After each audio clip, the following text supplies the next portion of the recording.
Sans surprise, Bonjour. le Parlement européen a donc levé votre immunité. Vous êtes, à partir de maintenant, une justiciable comme les autres, mais ça ne vous surprend pas?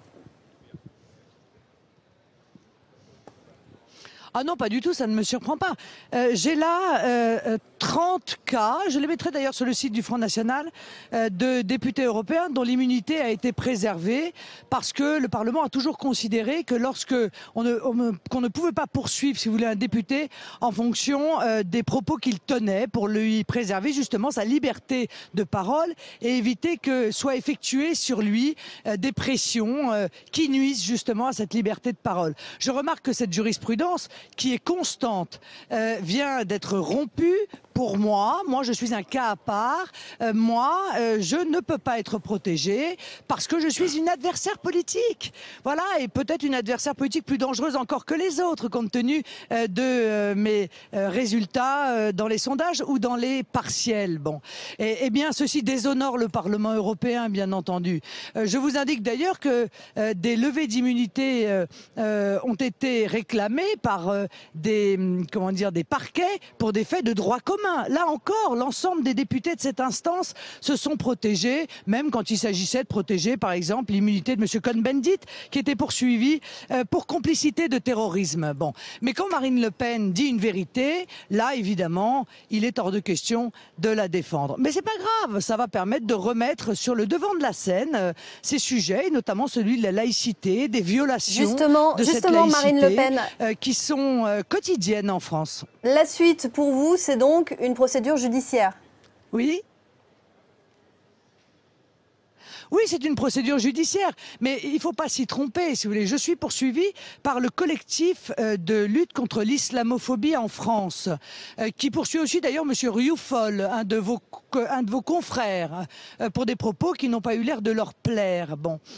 Cette association, c'est quand même intéressant de rappeler qui elle est. C'est celle où la RATP a refusé, par exemple, d'imprimer leurs affiches dans les couloirs du métro. C'est celle dont le porte-parole, M. Marouane Mohamed, a dit: qui a le droit de dire que la France, dans 30 ou 40 ans, ne sera pas un pays musulman?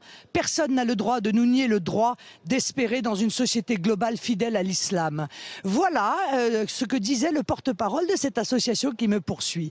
Eh bien, je vais me défendre devant le tribunal et je suis absolument convaincue que le tribunal me donnera raison et protégera mon droit à dire aux Français la vérité sur la situation, notamment des prières de rue, mais pas seulement. La justice tranchera effectivement et on suivra cela sur BFM TV. Marine Le Pen, certains évoquent, alors vous serez d'accord ou pas avec l'expression, mais votre tentative de dédiabolisation du Front National.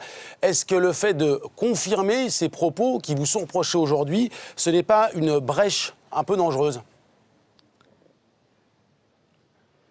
Mais je sais pas, c'est quoi excusez-moi, c'est quoi dans votre esprit la dédiabolisation? Moi, la dédiabolisation, c'est la fin de l'injustice. Rompre avec certaines déclarations du passé de votre père, de Bruno Gollnisch notamment.